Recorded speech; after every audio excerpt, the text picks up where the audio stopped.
जय हिंद everyone. So welcome back to Awakening Classes. जैसा कि हम अपने डिफरेंट एग्जाम्स के पीवाईक्यूज को डिस्कस कर रहे थे, आज हम जीके जो इंडिया वाला पोर्शन आता है उसमें जो भी क्वेश्चन फाइनेंस अकाउंट असिस्टेंट के एग्जाम में पूछे गए थे उनको कवर करेंगे।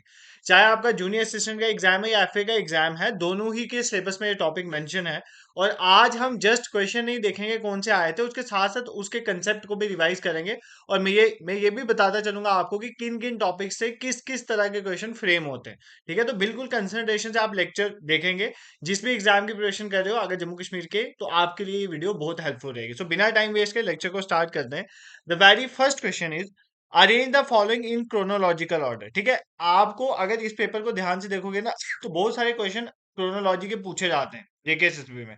कि क्रोनोलॉजिकल ऑर्डर में हिस्ट्री के क्वेश्चन है, मॉडर्न हिस्ट्री का, कि इनको अरेंज करो कि पहले कौन सा इवेंट हुआ, उसके बाद कौन सा, उसके बाद कौन सा, उसके बाद कौन सा। ठीक है, तो चार इवेंट आपको यहाँ पर लिखे हुए हैं। सबसे पहला इवेंट जो आपको लिखा हुआ है that is Jallianwala Bagh massacre. ठीक है, आप सबको पता है कि बैसाखी वाला दिन था, 1919 की बात है।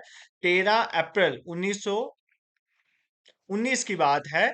जलियांवाला बाग अमृतसर में बहुत सारे लोग जो हैं वो इकट्ठे हुए थे और एक बैसाखी का पर्व भी बनाया था और साथ में एक मीटिंग चल रही थी क्योंकि अरेस्ट हुआ था सैफुद्दीन किचलू जी का। ठीक है, उसके लिए बेसिकली एक तरह का सभी गैदरिंग थी और गैदरिंग में आके फायरिंग जो है ब्रिटिशर्स ने करवा दी। तो ये बेसिकली जो जलियांवाला बाग कांड हुआ था कब हुआ था, 13 अप्रैल 1990। तो इंपॉर्टेंट डेट्स अगर आपको पता होंगी सारी, आप इनको बड़े आराम से सीक्वेंस में लगा सकते थे। ठीक है, ये तो आपको पता है। सेकंड वन इज दांडी मार्च। देखो दांडी मार्च क्या था, आपको पता है कि 1930 में सिविल डिसओबीडियंस मूवमेंट स्टार्ट होती है। सिविल डिसओबीडियंस मूवमेंट ये होती है कि गांधी जी क्या करते हैं, गांधी जी अपने फॉलोअर्स को साथ में लेकर ब्रिटिश ने बेसिकली बंद किया हुआ था, सॉल्ट लॉ एक बनाया हुआ था जिसके तहत कोई भी सॉल्ट जो है वो इकट्ठा नहीं कर सकता था समुद्र से।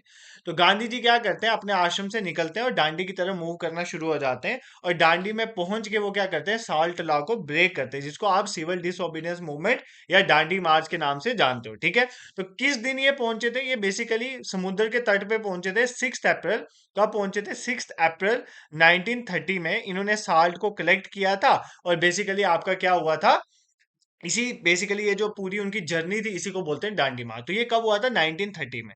एक डेट है 1919 कौन सी, जलियांवाला बाग मैसेकर की, और दांडी मार्च के हमने 1930 वाला ईयर देख लिया। अब लखनऊ पैक्ट कब साइन हुआ था, लखनऊ पैक्ट साइन हुआ था दिसंबर 1916 में।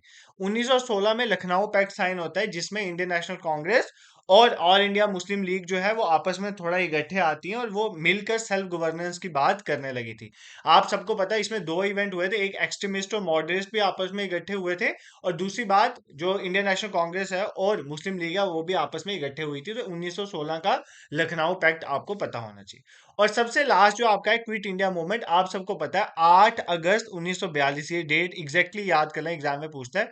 8 अगस्त 1942 में एक मूवमेंट जो है कांग्रेस ने स्टार्ट की थी जिसका नाम था क्विट इंडिया मूवमेंट, भारत छोड़ो आंदोलन जो है वो चला था। इसी में गांधी जी ने कॉल की थी कौन सी, डू आर डाई की। तो गांधी जी का जो नारा है ना डू आर डाई वाला, वो इसी क्विट इंडिया मूवमेंट में आया था। ठीक है, अब ये चारों सीक्वेंस मैंने लगा दी, मैंने आपको इवेंट्स लिख दिए। जलियांवाला बाग मैसेकर 1919 में हुआ, 1930 में आपका दांडी मार्च हुआ, 1916 में लखनऊ पैक्ट हुआ, 1942 में आपका क्या हुआ, क्विट इंडिया में। तो सबसे पहला कौन सा हुआ, सबसे पहले लखनऊ पैक्ट हुआ, मतलब सी सबसे पहले हुआ।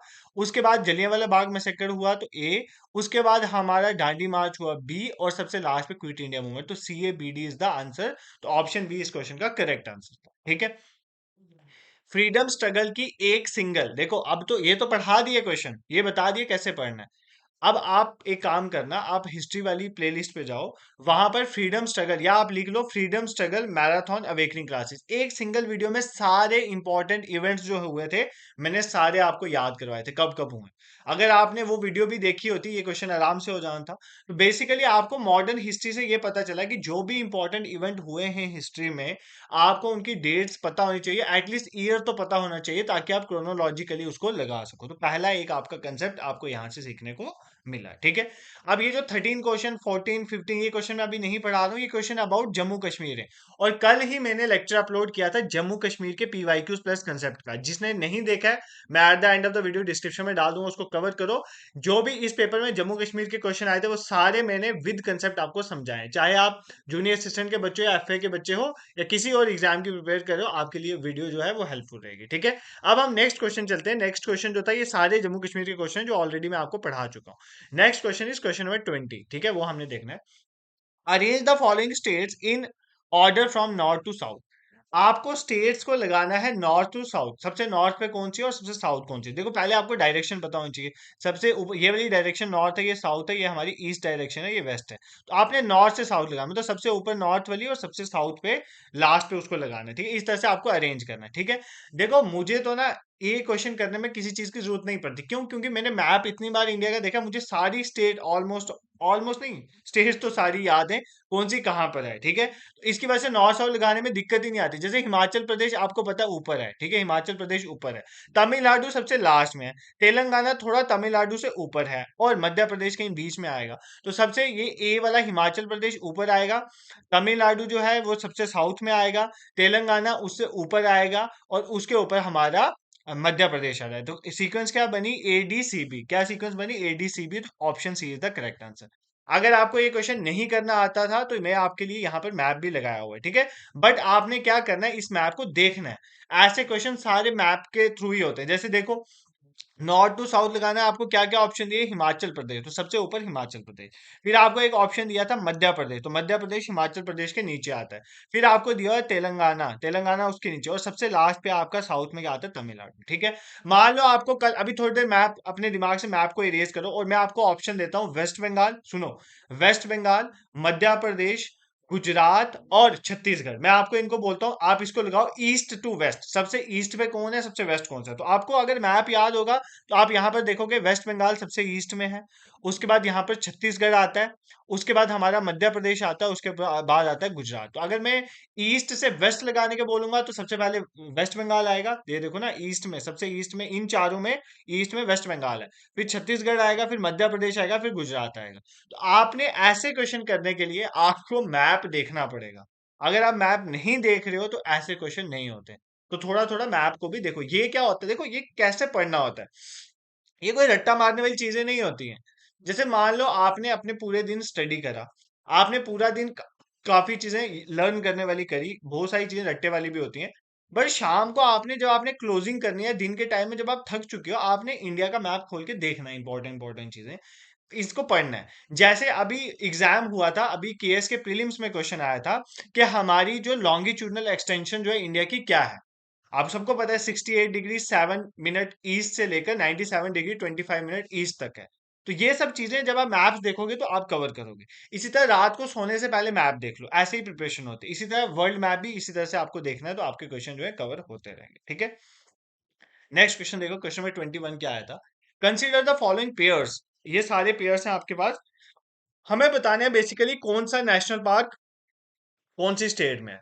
और आपको इंपॉर्टेंट इंपॉर्टेंट सभी नेशनल पार्क के बारे में पता होना चाहिए कहाँ पर है। ये तो बिल्कुल बेसिक क्वेश्चन आया था, क्योंकि ये जो नेशनल पार्क लिखे हुए हैं ना, ये हर बंदे को पता होते हैं। ठीक है, ये क्वेश्चन गलत करने वाला नहीं है। जैसे सबसे सिंपल, गिर नेशनल पार्क, गिर नेशनल पार्क गुजरात में, किसको ये नहीं पता? जी फॉर गिर, जी फॉर गुजरात, गिर नेशनल पार्क कहाँ पर है? Gujarat. R for Ranthambore, R for Rajasthan, Ranthambore national park Rajasthan में। जिम कॉर्बेट नेशनल पार्क कहाँ पर है? उत्तराखंड में। और काजीरंगा नेशनल पार्क जो वन हॉर्न डायनासोर्स के लिए फेमस है, वो कहाँ पर है? असम में। ठीक है, तो आपको बेसिकली ए का जो था वो था 4, ए का 4 था, तो ऑप्शन सी ही करेक्ट आंसर है इसका। ठीक है, इसने गलत मार्क किया, जिसने बी मार्क करा है, इसका ऑप्शन सी है। कैसे याद करोगे? G stand for Gir national park कहाँ पर है? गुजरात में। R stand for Ranthambore national park कहाँ पर है? राजस्थान में। J stand for Jim Corbett national park कहाँ पर है? आपका उत्तराखंड में। JU, जम्मू यूनिवर्सिटी से भी याद कर सकते हैं आप इसको। ठीक है, और उसी तरह काजीरंगा वन हॉर्न राइनोसोर के लिए फेमस है, वो कहाँ पर है? असम में। ठीक है, तो आपको ना होली सोली क्या लर्न करना है, आपको इंपॉर्टेंट इंपॉर्टेंट जितने भी नेशनल पार्क है वो आपको पता होने चाहिए। जैसे मैंने अभी आपको बताया कान्हा नेशनल पार्क, ये बहुत न्यूज में रहता है क्योंकि ये देखो हमने क्या किया, नामीबिया से लाए, जहां से और अफ्रीकन नेशन से जो हमने बेसिकली चीता वगैरह लाए, कहाँ पर रखे, कान्हा नेशनल पार्क में। पता होना चाहिए कान्हा नेशनल पार्क कहाँ पर है, मध्य प्रदेश में। कहाँ पर है, मध्य प्रदेश में। कुछ इंपॉर्टेंट बताऊंगा, ऑल दो मैंने वीडियो में पूरा पढ़ाया हुआ है, आप प्लेलिस्ट में जाके देखेंगे, मैं ये सारी वीडियोस आपको प्लेलिस्ट बना के दे दूंगा। कान्हा नेशनल पार्क कहाँ पर है, मध्य प्रदेश में।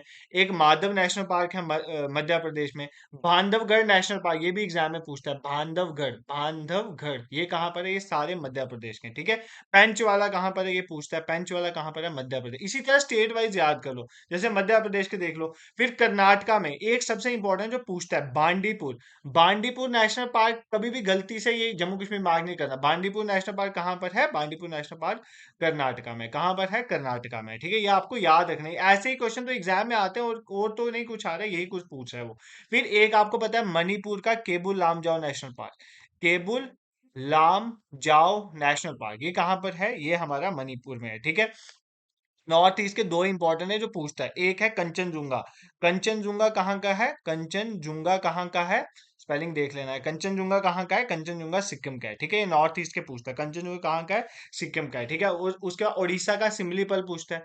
सिमलीपल, सिमलीपल कहाँ का है, उड़ीसा। सिमलीपल नेशनल पार्क कहाँ पर है, उड़ीसा में, ये पूछता है, ठीक है। ये सारे आपको याद रखने हैं। जैसे गल्फ ऑफ मन्नार पूछता है, वो कहाँ पर है, तमिलनाडु में। जम्मू कश्मीर के तो आपको पता ही है, वो मैंने वीडियो में पढ़ाए भी हुए हैं, जैसे किश्तवाड़ नेशनल पार्क है जम्मू कश्मीर में, ठीक है, पता होना चाहिए। इसी तरह लद्दाख का हैमिस नेशनल पार्क है। जम्मू कश्मीर में डचिंगम नेशनल पार्क है। तो यही वाले पूछता है, इंपॉर्टेंट इंपॉर्टेंट आपको याद रखने हैं, सारे नहीं भी याद है तो भी कोई इशू नहीं है, बट इंपॉर्टेंट। जैसे केरला का पूछता है, Pariyar national park. Pariyar river भी है, तो परियर कहाँ पर है, केरला में। परियर नेशनल पार्क कहाँ पर है, केरला में, ये बहुत बार पूछा है। उत्तराखंड के जैसे मैंने आपको बताया, जिम कॉर्बेट नेशनल पार्क। फिर Nanda Devi national park. Valley of flower national park, ये याद रखना, ये उत्तराखंड के। Valley of flower national park Uttarakhand में है। नंदा देवी कहाँ पर है, उत्तराखंड में है। फिर अरुणाचल प्रदेश का नामदफा नेशनल पार्क पूछता है। नामदफा नेशनल पार्क कहाँ का है, अरुणाचल प्रदेश का। और केरला का एक बहुत बार एग्जाम में पूछा गया है, साइलेंट वैली नेशनल पार्क कहाँ पर है, ये इंपॉर्टेंट है। साइलेंट वैली नेशनल पार्क कहाँ पर है, ये केरला में है, ठीक है। मैंने कुछ इंपॉर्टेंट आपको बता दिए। ऐसे बहुत सारे नेशनल पार्क हैं, बट आपको मैं ये बता रहा हूँ कि आपको पता होना चाहिए कौन सा नेशनल पार्क कौन सी स्टेट में है। जो जो इंपॉर्टेंट है वो तो पता होना चाहिए, ये जो मैंने लिखे हैं सब इंपॉर्टेंट है, ठीक है, ये तो पक्का ही देख लें, ठीक है। तो देखो, इन पीवाईक्यूज को एनालाइज करने का यही तो फायदा है, एक तो हमें थीम पता चलती है बेसिकली। फिर हमें क्वेश्चंस के साथ साथ कुछ, जैसे मानो चार तो यहीं से नेशनल पार्क याद हो गए। काजीरंगा असम में, मैंने आपको बताया, वन हॉर्न डायनासोर वाला। जिम कॉर्बेट उत्तराखंड में, जम्मू यूनिवर्सिटी से याद करोगे। रैंथम आर से राजस्थान। गिर वाला गुजरात में। उसके बाद 7 8 ये पढ़ लिए, तो 15 तो यहीं पर हो गए क्लास में। तो बाकी आपने क्या देखना है, 5 ही बचे होंगे, 20 ही होंगे इंपॉर्टेंट वाले। तो आप साथ साथ चीजों को कर लोगे, इसलिए पीवाईक्यूज को एनालाइज करने का मैं यही समझता हूँ बहुत बेनिफिट है। एक तो आपको थीम्स पता चलती है, कहाँ कहाँ से क्वेश्चन पूछा, और साथ में आपको टॉपिक प्रिपेयर भी होता जाता है, ठीक है। नेक्स्ट, आपको ये आपका करंट का क्वेश्चन पूछा था। अब देखो, करंट में मैं अभी जब आपको सिलेबस डिस्कस कर रहा था, मैं आपको बोल था करंट बहुत वास्ट है। कभी ऐसा करंट पूछ रहे थे किसी को नहीं पता, जैसे ये करंट वाला क्वेश्चन करना इजी नहीं था। यहाँ पर ये जो सारे इवेंट है ना, ये सारे इवेंट 2023 में हुए हैं। अब कोई जुलाई में हुआ है, कोई नवंबर में हुआ है, कोई सितंबर में हुआ है। तो इनको क्रोनोलॉजिकली लगाना बहुत मुश्किल है। तो इसलिए, बट मैंने आपको, जब मैं आपको सिलेबस डिस्कस करता, मैंने आपको बोलता क्वेश्चन कहाँ से आते हैं, जैसे G20 समिट हो गया, कॉप की मीटिंग होगी, ब्रिक्स की होगी, ये वो ऐसे ही क्वेश्चन देखो यहाँ पर भी इन्होंने बनाया था, ठीक है। अब जैसे आपको इन सबको क्रोनोलॉजिकली लगाना था कि सबसे पहले कौन सा हुआ। G20 समिट इन इंडिया, आपको पता है, सबको पता है कि भारत में G20 समिट हुआ था 2023 में, ठीक है। उसके बाद आईसीसी वर्ल्ड कप फाइनल 2023 का। चंद्रयान 3 का लॉन्च भी 2023 में हुआ है, और COP 28 की मीटिंग जो हुई थी दुबई में, वो भी 2023 में हुई थी। बट आपको इनकी एग्जैक्ट डेट पता होनी चाहिए, तभी आप काम करते। जैसे G20 समिट इंडिया में जो हुआ था, वो 9 10 सितंबर के महीने में हुआ था, सितंबर। ये सारे इवेंट 2023 के हैं, बस आपको मंथ देखने। तो जो आपका G20 समिट हुआ था, वो कब हुआ था, 9 10 सितंबर को, ठीक है। उसके बाद जो आपका आईसीसी का वर्ल्ड कप फाइनल हुआ था, वो 19 नवंबर को हुआ था, 19 नवंबर 2023। चंद्रयान 3 मिशन लॉन्च हुआ था आपका जुलाई में, 14 जुलाई को, ठीक है, 14 जुलाई को। और कॉप 28 की मीटिंग जो होती है, जो कॉप की मीटिंग हमेशा नवंबर दिसंबर के महीने में होती है, तो कॉप की मीटिंग जो है वो 30 नवंबर को स्टार्ट हुई थी और 13 दिसंबर तक चली थी। कब चली थी? 13 दिसंबर तक, मतलब ये नवंबर दिसंबर में हुआ था। ठीक है, तो अगर आप यहाँ पर अब आपकी सीक्वेंस बनाओ तो सबसे पहले आपका जुलाई का महीना आता है, तो सबसे पहले सी आना चाहिए था। तो सबसे पहले सी आएगा, उसके बाद सितंबर का महीना आएगा, तो मतलब ए। बेसिकली आपका ऑप्शन ए करेक्ट है, CABD। तो पहला आपका चंद्रयान 3 मिशन लॉन्च हुआ था जुलाई के महीने में। उसके बाद आपका G20 समिट हुआ था। उसके बाद आपका क्या हुआ था, हमारा आईसीसी वर्ल्ड कप फाइनल हुआ था 19 नवंबर को। उसके बाद 30 नवंबर के बाद हमारा COP 28 की मीटिंग हुई थी। तो ये आपको पता होना चाहिए। क्या सिर्फ इतना जानना जरूरी है? नहीं, आपको पेपर में किस तरह से प्रिपेयर करने हैं करंट अफेयर में बताता हूँ। जैसे मान लो अभी एट प्रेजेंटली अगर आपको कोई क्वेश्चन पूछे ना, अगर किसी ने पेपर सेट करना, वो पूछेगा COP 30 की मीटिंग हुई है अभी, ठीक है, नवंबर के महीने में COP 30 की मीटिंग हुई है। वो कॉन्फ्रेंस 28 2023 में हुई थी, तो 2025 में कौन सी होगी? COP 30। तो पूछ सकता है COP 30 कहां पर हुई? COP 30 हुई बेलम में। बेलम कहां पर है? ब्राजील में। कहां पर? ब्राजील में। ठीक है, कौन से महीने में हुई है? नवंबर के महीने में। अब ये पूछ सकता है नेक्स्ट कॉप की मीटिंग कहां पर होनी है? COP 31 कहां पर होनी है? तो टर्की में होनी है। टर्की में, ठीक है, टर्की में होनी है COP 31 की मीटिंग। ठीक है, अब जैसे G20 का समिट है, G20 का इस साल का समिट 2025 का, ये भी नवंबर के महीने में हुआ। ये कहां पर हुआ? जोहानसबर्ग में। कहां पर हुआ? जोहानसबर्ग में। जोहानसबर्ग कहां पर है? साउथ अफ्रीका में है। साउथ अफ्रीका में है, ठीक है, वहां पर हुआ G20 का 2025 का समिट। अगर पूछे 26 वाला कहां पर होना है, तो 26 वाला होना है यूएसए में। 26 वाला कहां होगा? यूएसए में। तो ये कुछ इंपॉर्टेंट चीजें हैं, जैसे ब्रिक्स की, एचसीओ की, इंपॉर्टेंट इवेंट्स, COP, G20, ये ऐसी चीजें जो आपको आनी ही आनी चाहिए। कहां पर हुए इवेंट, ऐसे ही करंट अफेयर्स फॉर्मेशन होती है। ठीक है, क्वेश्चन समझ आया? आई होप आपको चीजें समझ आ रही, कोई दिक्कत नहीं है। नेक्स्ट क्वेश्चन देखो, 23rd क्वेश्चन आपका। Consider the following statement. भाई ये सिंपल स्टेटमेंट थी। जियोग्राफी अगर मेरे चैनल से पढ़ी है तो ये सब मैंने आपको रटाया हुआ है। Rabi crops are sold between October and November. भाई हम गांव के लोग हैं, हमें पता है राबी क्रॉप अक्टूबर नवंबर में ही लगती है, तो ये स्टेटमेंट करेक्ट थी। ठीक है, अक्टूबर नवंबर में लगती है और मार्च में कटिंग हो जाती है। ठीक है, उसके बाद rabi crops required a lot of water. यार खुद कॉमन सेंस लगाओ।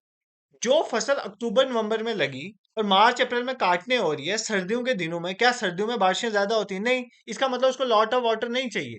लॉट ऑफ वाटर चाहिए उस क्रॉप को जो क्रॉप लगती है गर्मियों के महीने में, क्योंकि मॉनसून होते हैं, बारिशें ज्यादा होती है। इसका मतलब खरीफ क्रॉप को ज्यादा बारिशें चाहिए, राबी क्रॉप को ज्यादा बारिशें नहीं चाहिए। तो सेकंड स्टेटमेंट आपकी गलत थी। ठीक है, अब नेक्स्ट को कहता है rabi crops need warm weather for growth. उसको गर्म मौसम चाहिए ग्रो करने के लिए। भाई अगर गर्म मौसम चाहिए होता तो जम्मू कश्मीर में अक्टूबर नवंबर में राबी क्रॉप लगाते, सर्दियों में नहीं लगाते ना भाई। ये स्टेटमेंट भी गलत थी, तो ये स्टेटमेंट गलत थी। इसमें आपकी पहली स्टेटमेंट ही सिर्फ करेक्ट थी। भाई कई बार कुछ क्वेश्चन के आंसर नहीं भी आते होते ना, कॉमन सेंस से हो जाते हैं। ठीक है, तो बस आपको थोड़ा बहुत पढ़ा होना चाहिए ताकि आपको चीजें जो है वो क्लियर है। मैं आपको थोड़ा क्रॉप्स के बारे में बता देता हूँ, क्योंकि आगे किसी भी तरह से क्वेश्चन आ सकता है।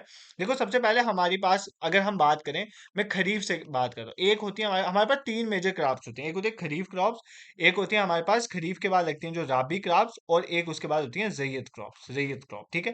खरीफ क्रॉप्स वो क्रॉप्स होती हैं, देखो जून जुलाई के महीने में जो लगती है, मई जून जून जुलाई में जो लगती है बारिशों के दिनों में, ठीक है, उनको बोलते, जैसे मक्की लगती है, चावल लगते हैं, ठीक है, उसको बोलते हैं खरीफ क्रॉप।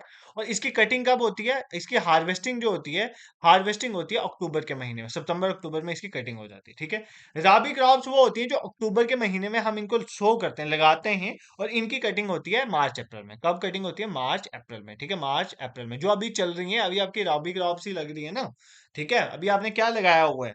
अभी आपने कनक लगाई हुई है ना, तो that is wheat is a rabi crop. ठीक है, अब ये जो टाइम बच गया ना अप्रैल से लेके जून के बीच में, मई जून, ये 2 महीने जो बच गए, इसके बीच में ग्रो होती है कौन सी हमारी? Zayed crop. ये होती है मार्च मई, अप्रैल के बाद मई और जून के महीने में जैयद क्रॉप्स होती हैं। ठीक है, अब जैयद क्रॉप्स में क्या आती है? हमारी सीजनल जो होती हैं, फ्रूट्स आ गए, सीजनल फ्रूट्स आ गए, सीजनल वेजिटेबल्स आ गए, या कोई फॉडर वाली आ गई, ये सारी आती हैं जैयद क्रॉप्स में। ठीक है, राबी में आपको पता है वीट आती है, कनक आपकी आती है, वो राबी क्रॉप है। उसके बाद आपका ग्राम आ जाता है, चना आ जाता है। फिर आपको पता है ना, वो जब वीट होती है, कनक, उसके बीच में सरसों भी ग्रो करती है, तो मस्टर्ड भी इसी टाइम में होता है। ठीक है, सरसों में, तो सरसों भी इसी टाइम में होता है। फिर आपका बारले जो है इसी टाइम में होता है। फिर पीस जो मटर है आपके, वो भी सारे राबी का है भाई। इसलिए लिखवा रहा हूँ, बिना किसी मतलब के कोई चीज नहीं लिखाता मैं। अगर मैं लिखा रहा हूं तो एग्जाम में क्वेश्चन आता है, which of the following is the rabi crop, या which of the following is the kharif crop. भाई तुम्हें पता ही नहीं है राबी में कौन सी आ रही है, तो कैसे करोगे? इसलिए लिख लो। तो खरीफ क्रॉप में कौन कौन से आ जाते हैं, जैसे चावल। चावल गर्मियों में ग्रो होते हैं, मानसून में अच्छी खासी बारिशें चाहिए होती हैं।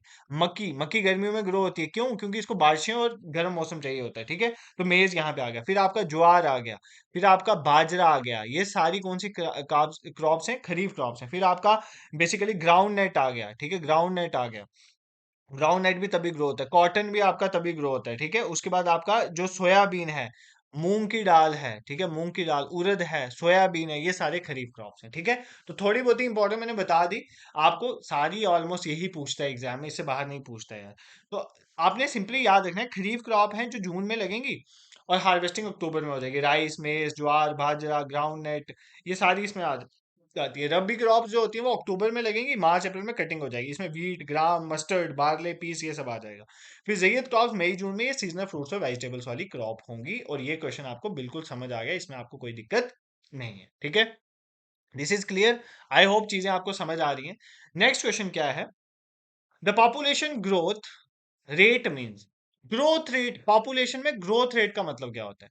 Difference between growth of male and female, difference between population of urban and rural areas, number of birth per thousand person, difference between birth rate and death rate. देखो सिंपली मैं आपको ये समझाऊं, ये ग्रोथ के दो तीन चीजें मुझे आपको समझानी है, यहां से आपको कंफ्यूजन होती है। देखो, एक होती है natural growth. Natural growth, natural growth पता है क्या होती है? नेचुरल ग्रोथ होती है आपका birth rate minus death rate. मतलब मान लो एक कंट्री में बर्थ रेट कितना है, उसमें से डेथ रेट को माइनस कर दोगे, वो उस कंट्री की नेचुरल ग्रोथ है। बट एक कंट्री की नेचुरल ग्रोथ उसको एग्जैक्ट पिक्चर नहीं दिखाती, एग्जैक्ट पिक्चर दिखाती है actual growth. Actual growth, growth में क्या होता है? ये बर्थ माइनस डेथ तो होता ही है, birth rate minus death rate भी होता है, ये तो होगा ही होगा। बट एडिशनली हम एक चीजें और इसमें ऐड करते हैं, प्लस इन migration minus out migration, minus out migration, ठीक है, आउट माइग्रेशन। यार अब सिंपल समझाऊं, ये तो हो गया फॉर्मूला। अब सुनो, देखो, ग्रोथ किसी कंट्री की क्या, पॉपुलेशन ग्रोथ का मतलब क्या है? मतलब यार उसमें कितने लोगों का बर्थ हो रहा है, उसमें से कितने लोगों की डेथ हो रही है, उसको माइनस कर देंगे, उस कंट्री की ग्रोथ निकल जाएगी, ठीक है।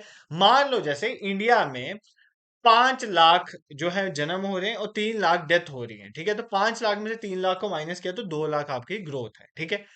बट इंडिया में लोग बाहर से भी माइग्रेट करके इंडिया में रहने आ रहे हैं और कुछ इंडिया से बाहर भी जा रहे हैं। तो भाई वो उसकी वजह से भी तो पॉपुलेशन में चेंज आ। तो एक्चुअल ग्रोथ जब हम कैलकुलेट करते हैं तो बर्थ माइनस डेथ तो हम लेते ही हैं, plus immigration minus out migration भी लेते हैं। ये चीज आपने याद रखनी, ठीक है। बाकी और एक कंसेप्ट यहाँ पर जो एग्जाम में पूछता है वो होता है पॉजिटिव ग्रोथ और नेगेटिव ग्रोथ का। ये भी बहुत बार मैंने क्वेश्चन देखा है, पॉजिटिव ग्रोथ और नेगेटिव ग्रोथ क्या होती है।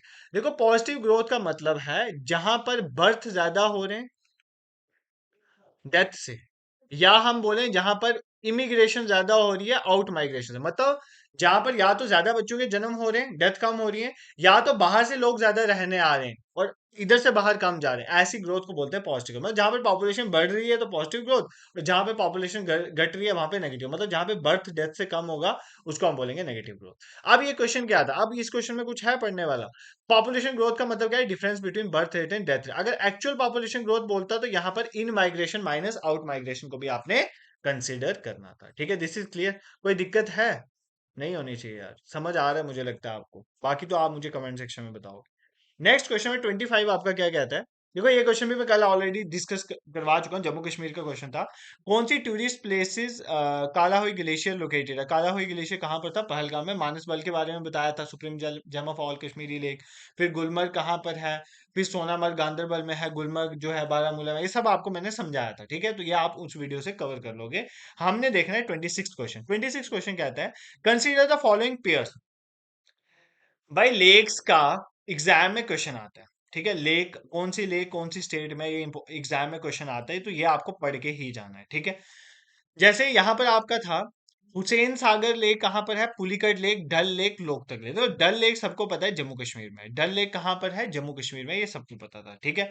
लोकतक लेक मणिपुर में है। लोकतक लेक कहाँ पर है? मणिपुर में। क्यों? बड़ी फेमस लेक है मणिपुर की, क्यों?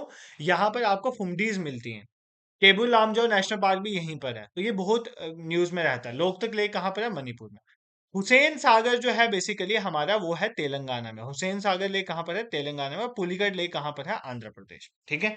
मैंने आपको सारे करके बता दिए कौन सा कहाँ पर है। इसका डी है, इसका आंसर क्या है? ऑप्शन डी, मतलब ए का 4, उसका बी का 3। ठीक है, पुलिकट लेक कहाँ पर है? आंध्र प्रदेश में। डल लेक कहाँ पर है? हमारा जम्मू कश्मीर में। सी का 2 और डी का 1। ठीक है, ये आपको याद। क्या इससे काम चलेगा? नहीं, आपको सभी इंपॉर्टेंट लेक्स जो हैं वो पता होने चाहिए। मैंने एक वीडियो डाली है lakes of India, rivers and lakes of India, वहां पर आपको मैंने मैप के थ्रू लेक सारे याद करवाए कि कौन सी स्टेट में है। बट अभी मैंने मैप यहाँ पे नहीं डाला है लेक्स का। बट मैं आपको फिर भी कुछ इंपॉर्टेंट लेक्स बता देता हूँ, क्योंकि अब आप लेक्चर पढ़ने आए हो तो कुछ तो सीख के जाओ। कुछ इंपॉर्टेंट लेक्स बता देता हूँ, ये आप अच्छे से देख लेना। ठीक है, एग्जाम में क्वेश्चन पूछते हैं। जैसे वेम्बनाड लेक। वेम्बनाड लेक ये इंपॉर्टेंट लेक है। कहाँ पर है ये? केरला में। कहाँ की लेक है? केरला की। चिलिका लेक, साल्टियस लेक है ना जो हमारी, चिलिका लेक, वो कहाँ की है? उड़ीसा की। मतलब ये लार्जेस्ट है, बड़ी ब्रैकिश वाटर, साल्टियस नहीं बोलेंगे, लार्जेस्ट ब्रैकिश वाटर लेक जो हमारी उड़ीसा की चिलिका लेक है। सांबर लेक, इंपॉर्टेंट एग्जाम में पूछते हैं, सांबर लेक कहाँ पर है? राजस्थान की, राजस्थान की। ठीक है, ये याद रखना। कोलेरू लेक जो हमारी, वो आंध्र प्रदेश में। कोलेरू, कोलेरू लेक कहाँ पर है? आंध्र प्रदेश में। ठीक है, एक अभी और आंध्र प्रदेश और तमिलनाडु के बीच में मैंने आपको बताया, पुलिकट। पुलिकट लेक आंध्र प्रदेश और तमिलनाडु में। डल लेक कहाँ पर है? जम्मू कश्मीर में। जम्मू कश्मीर की। वुलर लेक भी याद रखोगे। वुलर लेक कहाँ पर है? जम्मू कश्मीर की। देखो जम्मू कश्मीर की तो आपको अलग से पढ़नी पड़ेगी, मैंने पढ़ाया हुआ है, रिवर्स एंड लेक्स और जम्मू कश्मीर सारी याद करवाई। जम्मू कश्मीर की तो अच्छे से करनी है आपको, एग्जाम में पूछता है। लोकतक लेक मणिपुर के, सबको पता है। ठीक है, तेलंगाना के अभी हमने देखी हुसैन सागर, उसी तरह नागार्जुना सागर भी है, वो तेलंगाना और आंध्र प्रदेश के बीच में है। एक एग्जाम में पूछता है भीमतल लेक। भीमतल लेक कहाँ पर है? यूके में, उत्तराखंड में। भीमतल लेक ये भी पूछता है एग्जाम, बड़ी बार पूछा है। फिर पुष्कर लेक, पुष्कर मेला भी लगता है, पुष्कर लेक राजस्थान की, ये सबको पता है। ठीक है, राजस्थान की, ये भी याद कर लेना। ठीक है, उसके बाद हमारे पास एक रेणुका लेक है, हिमाचल प्रदेश के, याद करोगे। ठीक है, ये कुछ इंपॉर्टेंट लेक्स हैं। ऑल्दो सिर्फ ये लेक्स नहीं, इंडिया की बहुत सारी लेक्स हैं, बट आपको ये सारी पढ़ के जानी। यहां से हमें थीम पता चल रही है, हमें इन लेक्स को कवर करके जाना है एग्जाम के लिए। ठीक है, 4 क्वेश्चन रह गए, जिनमें से 3 मैं पढ़ाऊंगा, एक आपको होमवर्क दूंगा, मेरी चॉइस का होगा, कोई भी एक होमवर्क दूंगा। ठीक है, क्योंकि मैं आपको पढ़ा रहा हूँ, बट आपका रिस्पॉन्स नहीं आ रहा है, मुझे पता नहीं चल रहा है कि तुम पढ़ रहे हो कि नहीं पढ़ रहे हो। मैं एक क्वेश्चन होमवर्क दूंगा, मेहनत करना, दिमाग से सोचना, उसका आंसर देना कमेंट सेक्शन में। और एक चीज और साथ में बताता चलो, अभी आपको मेरे को पढ़ाते हुए 1-2 दिन नहीं हो, 1 हफ्ता हो गया मुझे पढ़ाते हुए। 1 हफ्ते में मैंने जनरल इकोनॉमिक्स, स्टैट्स, मैथ्स, उसके बाद जम्मू कश्मीर, जीके ओवरऑल, ये आज हो गया लेक्चर, तो इन सब के पीवाईक्यू डिस्कस करवा लिए मैंने। ठीक है, तो इन सबको कवर करो। बाकी जो जूनियर असिस्टेंट के बच्चे हैं, आपका कंप्यूटर और जीके वाला पोर्शन मैंने कवर करवा दिया। मैंने आपको सिर्फ जो बाकी पोर्शन बचे थे, जैसे मैथ्स, रीजनिंग वाला, इंग्लिश वाला, उसके पीवाईक्यूज को डिस्कस करना है, फिर हम अपनी क्लासेस रेगुलर करेंगे। फाइनेंस अकाउंट असिस्टेंट के रेगुलर पीवाईक्यूज की डिस्कशन आ रहे हैं, उसके बाद उनकी क्लासेस भी रेगुलर हो जाएंगी। बाकी और क्या चाहिए आपको? तो अगर आपको कंटेंट पसंद आता है तो आप सब्सक्राइब भी कर सकते हो इस चैनल को, अगर पसंद आता है तो। ठीक है, नेक्स्ट क्वेश्चन क्या कहता है? स्टेटमेंट देखो, Ajanta caves were tagged as the UNESCO world heritage site in 1983। 1983 में अजंता केव्स को यूनेस्को वर्ल्ड हेरिटेज साइट का टैग दिया था। Currently these caves are taken care of archaeological survey of India. बिल्कुल, आर्कियोलॉजिकल सर्वे ऑफ इंडिया इसका ध्यान रखता है। The caves are believe to be made in Gupta period and Vakataka period. ये statement third वाली गलत थी यहाँ पे। ठीक है, थोड़ा अजंता केव्स के बारे में बताता हूँ और थोड़ी ये कहानी बताता हूँ। देखो, यूनेस्को, आप मुझे एक कमेंट सेक्शन में बताओगे कि इंडिया की एट प्रेजेंट कितनी यूनेस्को वर्ल्ड हेरिटेज साइट है। ठीक है, सबसे पहले 1983 की बात है। 1983 में इंडिया की कुछ साइट्स को यूनेस्को वर्ल्ड हेरिटेज साइट में पहली बार ऐड किया गया। उसमें कौन सी थी? एक Ajanta and Ellora caves, Ajanta and Ellora caves को ऐड किया गया था। उसके बाद आगरा फोर्ट, और उसके बाद ताजमहल। ये तीनों पहली, सबसे पहली यूनेस्को वर्ल्ड हेरिटेज साइट में ऐड होने वाली थी। इसमें अजंता केव्स का नाम है ना, तो पहली स्टेटमेंट आपकी करेक्ट थी। कब ऐड हुई थी? 1983 में। ठीक है, ये आपको पता होना चाहिए। सेकंड, अजंता केव्स को आर्कियोलॉजिकल सर्वे ऑफ इंडिया देखता है, बिल्कुल करेक्ट स्टेटमेंट है। कहां पर है? महाराष्ट्र में। ठीक है, बट जो थर्ड स्टेटमेंट है वो गलत है। वो स्टेटमेंट कहती है कि गुप्ता और वकाटकर ने बनाई है। देखो, अजंता केव्स 2 फेसेस में बनी है, एक फेस में नहीं बनी है, 2 फेसेस में बनी है। जो पहला फेज था इसका, वो बेसिकली सातवाहना डायनेस्टी ने बनाया। किसने बनाया? सातवाहना, सातवाहना डायनेस्टी ने बनाया, सेकंड सेंचुरी बीसी में। ठीक है, या फर्स्ट सेंचुरी बीसी के तहत। और जो इसका सेकंड फेज आया था ना जनता के उसको बनाने का, वो बेसिकली गुप्ता और वकाटका ने मिलकर बनाया। ठीक है, पहले गुप्ता ने कुछ बनाया, फिर वकाटका ने बनाया। तो बेसिकली आपकी ये स्टेटमेंट क्यों गलत है? क्योंकि ये स्टेटमेंट आधी चीज बता रही है। ये बोल रही है these caves are believe to made in Gupta period and Vakataka. तो भाई गुप्ता वकाटका में तो बने हैं, तो उससे पहले जो सातवाहना ने बनाया वो कहाँ गया? तो ये स्टेटमेंट इसलिए गलत थी, तो इसका answer option B, A and B था। ठीक है, दिस इज क्लियर, यहाँ पर कोई दिक्कत नहीं होनी चाहिए। नेक्स्ट क्वेश्चन देखो, who is popularly known as grand old man of India. देखो मैंने ना एक वीडियो अपनी हिस्ट्री वाली प्लेलिस्ट में डाली थी, मैं शेयर कर दूंगा। यार आप खुद ढूंढो ना यार, प्लेलिस्ट पे जाओ, हिस्ट्री प्लेलिस्ट पे जाओ, वहां पे मिल जाएंगी। मैंने जो जो फ्रीडम फाइटर्स के जो जो उनके नाम थे वो सारे आपको याद करवाए थे, और यही एग्जाम में आता है। किसको लोकमान्य कहते हैं, किसको grand old man of India कहते हैं, ठीक है, ये सब पूछता है। इसको किसने टाइटल दिया? तो grand old man of India किसको बोला जाता है? सर दादा भाई नौरोजी को। किसको बोला जाता है? दादा भाई नौरोजी को बोला जाता है। ये चीज याद कर लें, इनको बोला जाता है grand old man of India. ठीक है, अब ये बाल गंगाधर तिलक, देखो बाल गंगाधर तिलक, बाल गंगाधर तिलक, ये तीन नाम याद कर देना। बाल गंगाधर तिलक, लाल, बाल, पाल, ये तीन नाम याद कर लेना। ये तीन नाम, इनको शॉर्टकट में बोला जाता है। लाला लाजपत राय को लाल बोला जाता है, बाल गंगाधर तिलक को बाल बोला जाता है, और बिपिन चंद्र पाल को पाल बोला, इन तीनों को बोला जाता है लाल बाल पाल। ठीक है, ऐसे क्वेश्चन एग्जाम में आते हैं। और इन्हीं बाल गंगाधर तिलक जी का दूसरा नाम लोकमान्य तिलक भी था। इनको लोकमान्य तिलक भी कहते हैं। लोक, मैं लास्ट पे लिखता हूँ, ठीक है, ताकि आपको कंफ्यूजन ना हो। बाल गंगाधर तिलक जी को लोकमान्य तिलक भी कहते हैं। लोकमान्य तिलक, ठीक है, मान्य तिलक। और बाल लाल पाल में बाल जो यही है, ठीक है, ये भी याद करना। इनको फादर ऑफ इंडियन अनरेस्ट भी बोला जाता है। फादर ऑफ इंडियन अनरेस्ट, बाल गंगाधर तिलक बेसिकली ब्रिटिशर की नाक में दम करके रखते थे, इसलिए इनको फादर ऑफ इंडियन अनरेस्ट भी बोल जाता है। इन्होंने ही बोला था Swaraj is my birth right, Swaraj is my birth right, Swaraj मेरे जन्म का अधिकार है, जन्मसिद्ध अधिकार है। And I shall have it, मैं ये लेके रहूंगा, स्वराज में लेके रहूंगा। ठीक है, ये इनका कहा था।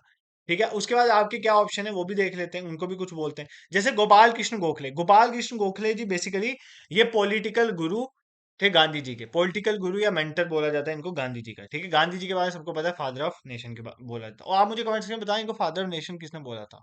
बहुत इंपॉर्टेंट पर्सनैलिटी ने बोला था। ठीक है, नेक्स्ट क्वेश्चन देखो, 29, दो क्वेश्चन आएंगे, 29 मैं पढ़ाऊंगा, 30 आप खुद करोगे। ठीक है, थोड़ा आपका भी तो पता चले आप कुछ कर पढ़ते हो कि नहीं।